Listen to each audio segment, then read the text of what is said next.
যদি আমাদের অধিকারকে সুষ্ঠুভাবে সমাধান করা না হয়, তাহলে আওয়ামী সন্ত্রাসকে বাংলাদেশ থেকে আমরা বহিষ্কার করব। আজকের এই যুব সমাবেশে এই পর্যায়ে বক্তব্য রাখবেন ইসলামী ছাত্র আন্দোলন বাংলাদেশের মহতারাম কেন্দ্রীয় সহসভাপতি ইউসুফ আহমদ মনসুর। ইন্নাল হামদুলিল্লাহ ওয়াসসালাতু ওয়াসসালামু আলা রাসূলিল্লাহ, আম্মা বাদ।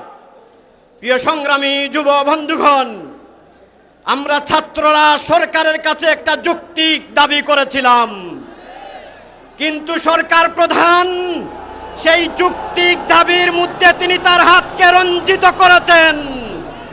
তিনি আমাদের বিরুদ্ধে ছাত্রলীগকে লেলিয়ে দিয়েছেন। আমরাও ছাত্রলীগকে ক্যাম্পাস থেকে বহিষ্কার করেছি।